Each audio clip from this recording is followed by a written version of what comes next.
आशुतोष और आप देख रहे हैं सत्यहिंदी.com। सत्यहिंदी.com के खास कार्यक्रम आशुतोष की बात में आपका स्वागत है। ड्रेडेड क्रिमिनल विकास दुबे मारा गया। जी हाँ, बहुत सारे लोगों को इस बात की आशंका थी और बहुत सारे लोग इस संभावना से इनकार नहीं कर रहे थे कि मध्य प्रदेश में उसके सरेंडर करने के बाद जब वो उत्तर प्रदेश की पुलिस के हाथ चढ़ेगा तब उसका बचना बहुत मुश्किल होगा।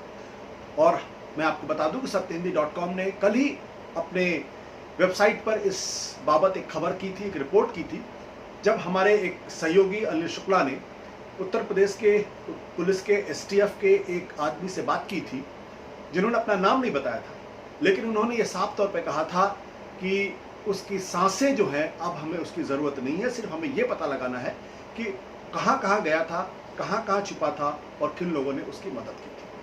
आज सुबह जब नींद खुली तो जो आशंकाएं थी वो पूरी तरीके से सच साबित हुई। जैसे ही टेलीविज़न चैनल हम लोगों ने खोला, करीब सुबह 7:30 बजे के आसपास खबर ये आई कि विकास दुबे को जिस गाड़ी में ले जाया जा रहा था वो गाड़ी पलट गई और उसके बाद उसने रिवॉल्वर छीनकर, पिस्टल छीनकर पुलिस के उसने भागने की कोशिश की।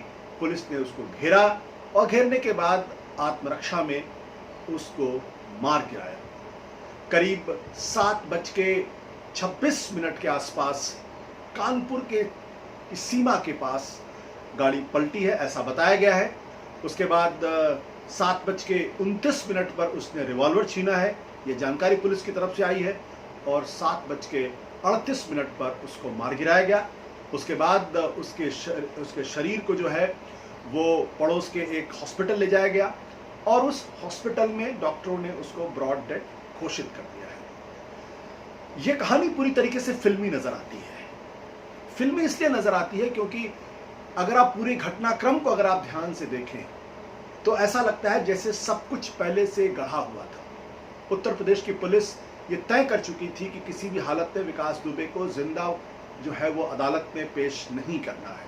और ये मैं नहीं कह रहा, बल्कि उत्तर प्रदेश में अगर आप देखेंगे वहाँ के तमाम बड़े अधिकारियों का ऑफ द रिकॉर्ड ये कहना था, वहाँ के तमाम नेताओं का ऑफ द रिकॉर्ड ये कहना था, और वहाँ के बड़े प्रबुद्ध लोगों का ऑफ द रिकॉर्ड ये बात कहना था कि अगर ये शख्स अगर अदालत के सामने पेश हो गया और अगर इसकी ठीक से अगर इंटरोगेशन हो गया तो उत्तर प्रदेश के अंदर बहुत सारे नेताओं के पर्दे फाश हो जाएंगे, बहुत सारे अधिकारियों के चेहरे बेनकाब हो जाएंगे। और ये होगा, इसकी आशंका बहुत कम है, क्योंकि इसका जीवित बचना सबसे ज़रूरत है कि वो अपनी बातों को लोगों के सामने रखने की उम्मीद कर पाए। ऐसे में सत्यहिंदी.com के 10 सवाल हैं इस पूरे इनकाउंटर के ऊपर, जो मैं लोगों के सामने रखना चाहता हूं, उत्तर प्रदेश की पुलिस और उत्तर प्रदेश की सरकार के सामने रखना चाहता हूं, और उम्मीद करता हूं कि इन 10 सवालों के जवाब वो दे। पहला सवाल यह है कि जब उज्जैन से विकास दुबे को एसटीएफ, उत्तर प्रदेश के एसटीएफ लेकर सड़क के रास्ते से आ रही थी तो कानपुर के ठीक पहले एक नाका पड़ता है, एक टोल पड़ता है। उस वक्त पुलिस की गाड़ी के साथ मीडिया की गाड़ियां भी चल रही थी। अचानक वहां पर उत्तर प्रदेश की जो कानपुर की जो पुलिस है वो मौजूद होती है और वो सारे मीडिया वालों को उस नाके पर रोक देती है। और उसके थोड़ी देर बाद ये खबर आती है कि ज़बरदस्त बारिश हुई थी और उस बारिश में जो है वो गाड़ी पलटी है। पलटने के बाद उस विकास दुबे का एनकाउंटर हो गया है। पहला सवाल ये है कि आखिर कानपुर की पुलिस ने क्यों मीडिया के पूरे जमावड़े को नाके पर रोकने का काम किया? क्या ये योजनाबद्ध था क्योंकि मीडिया लगातार साथ जा रहा था इसलिए एनकाउंटर करना मुश्किल हो रहा था, इसलिए कानपुर पुलिस की मदद ली गई और नाके पर रोक दिया गया? दूसरा सवाल, आपने वो तस्वीरें देखी होंगी जिन तस्वीरों में जो है वो गाड़ी पलटी हुई दिखाई पड़ती है। ध्यान दीजिएगा, इस जो पुलिस का जो पूरा कारवां था उसमें आगे भी गाड़ियां थी, पीछे भी गाड़ियां थी। ये बहुत ही दुर्दांत किस्म का अपराधी था। 10 पुलिस वालों की हत्या का आरोप इसके ऊपर था और इसका जो ट्रैक रिकॉर्ड था उस ट्रैक रिकॉर्ड के हिसाब से इस बात की पूरी पेशकश की गई थी कि इसकी जबरदस्त तरीके से सुरक्षा हो। तो ये अकेले किसी गाड़ी में नहीं आ रहा था, लेकिन सिर्फ वही गाड़ी पलटी जिस गाड़ी में विकास दुबे मौजूद था। क्या ये महज इत्तेफाक है? और अगर गाड़ी पलटी तो आगे और पीछे चलने वाली गाड़ियां को जरूर इनसे टकराहट हुई होगी। ऐसा नहीं कि जो ठीक पीछे चल रही गाड़ी है वो अचानक अपने आप रुक गई होगी। तो सिर्फ विकास दुबे की गाड़ी क्यों पलटी, ये दूसरा बड़ा सवाल है। तीसरा बड़ा सवाल यह है कि विकास दुबे जिस किस्म का अपराधी था, सबसे बड़ा प्रश्न तो यही है कि क्या उसको हथकड़ी लगाकर लाया जा रहा था या हथकड़ी लगाकर नहीं लाया जा रहा था। क्योंकि पुलिस का कहना है कि गाड़ी पलटने के बाद उसने जो गाड़ी में बैठे हुए पुलिस वाले थे उनसे रिवॉल्वर उसने छीनी और छीनने के बाद उसने भागने की कोशिश की। सवाल यह है कि अगर इस शख्स को कि दोनों हाथों में हथकड़ियां लगी हुई थी तो फिर इसने कैसे रिवॉल्वर छीनी और कैसे पलटी हुई गाड़ी में, जमीन पर पड़ी हुई गाड़ी से निकलकर भागने में यह कामयाब हुआ। तो तीसरा सवाल यह है कि क्या पुलिस वालों ने इतने दुर्दांत अपराधी को बिना हथकड़ी लेकर आ रहे थे, और अगर बिना हथकड़ी लेकर आ रहे थे तो क्या ये बहुत बड़ी लापरवाही नहीं है, और क्या ये शक पैदा नहीं करता है कि दरअसल कहानी कुछ और है। चौथा सवाल यह है कि क्या पुलिस वाले इतने इस तरीके से रिवॉल्वर रखते हैं कि जानते हुए भी कि दुर्दांत अपराधी है कि जैसे ही गाड़ी पलटे फौरन उनसे रिवॉल्वर छीन ले और छीन के बाद भागने का प्रयास करे। ऐसा तो संभव नहीं होता। कोई जेब कतरा होता है, कोई मामूली अपराधी होता है, तब भी पुलिस इतनी अपने तरफ से इस तरीके की कोशिश करती है कि उसका हथियार कम से कम उसके पास है। अगर तो ये जो कहा जा रहा है कि वो हथियार छीन के भागा, ये बात कुछ गले नहीं उतरती है। हमारा पांचवा सवाल ये है कि बिल्कुल इसी तरीके की कहानी विकास दुबे के कई और साथियों के एनकाउंटर, अब तक कम से कम 5 विकास दुबे के साथियों के एनकाउंटर हुए हैं और 3 ऐसे किस्से हैं जिसमें लगभग इसी तरीके की कहानी बताई गई कि पुलिस गाड़ी साथ लेकर जा रही थी, एक गाड़ी का टायर पंचर हो जाता है, दूसरी गाड़ी पलट जाती है, पिस्टल छीन के भागने का प्रयास करता है अपराधी और उसके बाद उसको मार दिया जाता है। यानी विकास दुबे के एनकाउंटर की जो कहानी बताई गई है, लगभग उसी तरीके की कहानी जो है उनके 3 और साथियों के साथ जो एनकाउंटर हुआ है, लगभग वैसी ही मिलती जुलती कहानियां हैं। क्या ये महज इत्तेफाक है? ये हमारा 5वां सवाल है। और फिर उसके बाद एक सवाल ये है कि कानपुर के पास, जैसे ही कानपुर के बॉर्डर के पास आप पहुंचते हैं, वहीं पर यह हादसा क्यों होता है? ये एक ऐसा सवाल है, क्या कानपुर के लोगों को, क्या कानपुर में उसके गांव के लोगों को, क्या कानपुर में उसके जो तमाम जो उसके समर्थक लोग हैं, क्या उनको कुछ संदेश देने की कोशिश की जा रही है? तो क्या ये महज इत्तेफाक है कि ये गाड़ी भी पलटती है तो कानपुर की सीमा के पास पलटती है? ये गाड़ी पहले क्यों नहीं पलटती है या उसके आगे क्यों नहीं पलटती, सिर्फ वहीं पे पलटती है जहाँ का ये रहने वाला है और जिसके आसपास उसका गांव है? ये हमारा छठा सवाल है। अब एक और महत्वपूर्ण बात यह है कि मध्य प्रदेश में उज्जैन के महाकाल मंदिर पे विकास दुबे ने सरेंडर किया था। हालांकि पुलिस ये मानती है कि उन्होंने बड़ी जांबाजी के साथ उसको पकड़ा था, लेकिन जो सारी तस्वीरें आई थी उस तस्वीरें बिल्कुल स्पष्ट करती हैं कि दरअसल इस आदमी ने किसी बहुत बड़े पावरफुल व्यक्ति की मदद से महाकाल मंदिर के सामने उसने अपने आप को सरेंडर किया। और इस बात इसलिए सरेंडर किया क्योंकि इस बात को डर था कि ये इसका मर्डर होगा या इसका एनकाउंटर उत्तर प्रदेश की पुलिस करेगी, यानी इसका बचना नामुमकिन है। तो वो तस्वीरें आपने देखी होंगी कि आराम से खड़ा होकर फोटो खिंचाता है। फिर वो तस्वीरें भी देखी होंगी कि जब महाकाल के जो गार्ड्स हैं वो उसको ऐसे लेके आ रहे हैं जैसे कोई जेब कतरा किस्म का आदमी हो, कोई उसको पकड़े हुए नहीं, जबकि इतना दुर्दांत अपराधी था। जब उसको पकड़ा गया तो उसने अपने आप को छुड़ाने की कोई कोशिश नहीं की, वहाँ किसी तरीके की स्कफल की कोई कोशिश नहीं दिखाई पड़ी और वहाँ किसी तरीके का उसके पास कोई हथियार भी नहीं दिखाई पड़ा। मतलब इतना बड़ा अपराधी था, उसको आपने इतना बड़ा बना दिया और बिना हथियार के घूम रहा था, ये जानते हुए भी कि उसकी जान को खतरा, पुलिस कभी भी उसको पकड़ सकती है। तो सवाल ये उठता है कि क्या ये पूरा का पूरा स्टेज मैनेज्ड था और उसको ल्योर करके वहाँ पे उसको सरेंडर कराया गया ताकि उत्तर प्रदेश में लाने के बाद उसके साथ ये हादसा हो जो आज हादसा दिखाया गया। ये बड़ा सवाल है।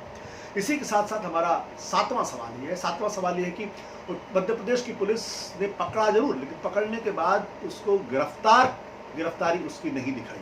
अमूमन ये होता है कि जहाँ पर कोई आदमी पकड़ा जाता है उसकी पुलिस उसको गिरफ्तार करती है, गिरफ्तार करने के बाद उसको वहाँ की अदालत में पेश किया जाता है और पेश करने के बाद जो दूसरे राज्य की पुलिस है वो जाती है, वो उसकी ट्रांजिट रिमांड को लेती है और जब किसी शख्स को अदालत के सामने पेश किया जाता है तो अदालत की मौजूदगी, अदालत की मॉनिटरिंग या अदालत के सुपरविजन में अधिकारी होता है। तो मध्य प्रदेश की पुलिस ने उसकी गिरफ्तारी क्यों नहीं दिखाई, इसके पीछे क्या कारण है? ये हमारा 7वां सवाल है और इसीलिए जो हमारा जो शक है वो काफ़ी पुख्ता होता जा रहा है।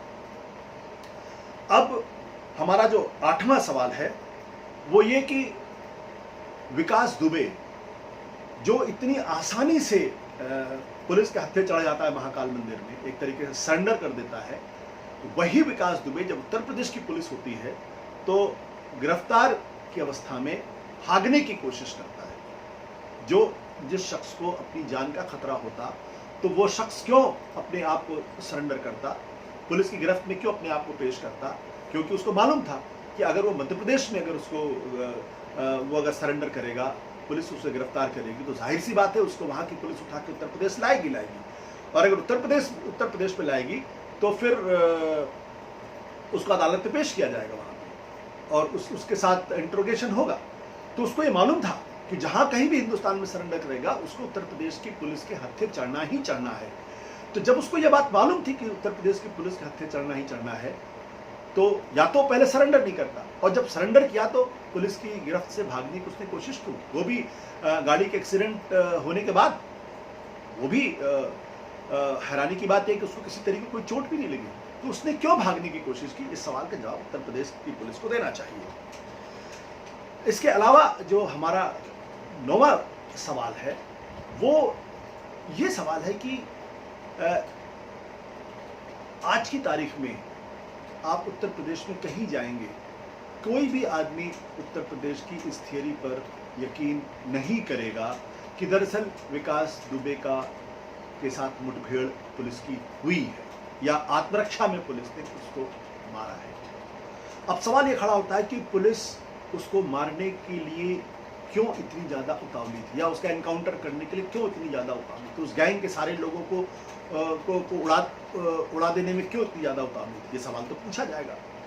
सवाल इसलिए पूछा जाएगा क्योंकि इस देश के अंदर अभी भी कानून है, रूल ऑफ लॉ है, जहाँ पे अगर आतंकवादी कसाब पकड़ा जाता है तो उसको गोली से नहीं उड़ाया जाता, उसको जो है उसका पूरा ट्रायल होता है और उसको वकील दिया जाता है और उसके बाद अदालत उसको फांसी की सजा देती है।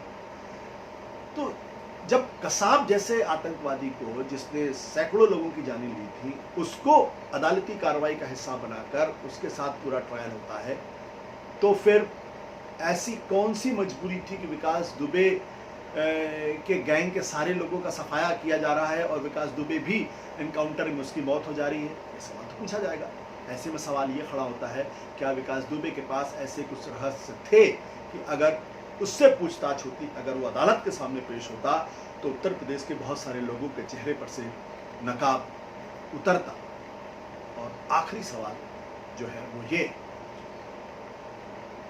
क्यों विकास दुबे जैसे लोगों को उत्तर प्रदेश के अंदर प्रश्रय मिलता है?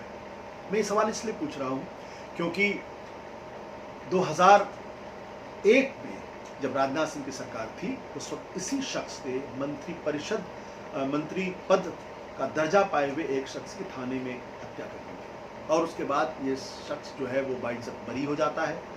न केवल बरी हो जाता है बल्कि बीएसपी के टिकट से ये जिला परिषद का सदस्य बन जाता है। इसकी पत्नी चुनाव लड़ती है, समाजवादी पार्टी से उसके लिंक होते हैं और उसके बाद विकास दुबे एक बड़ा ट्रेडेड क्रिमिनल होता है।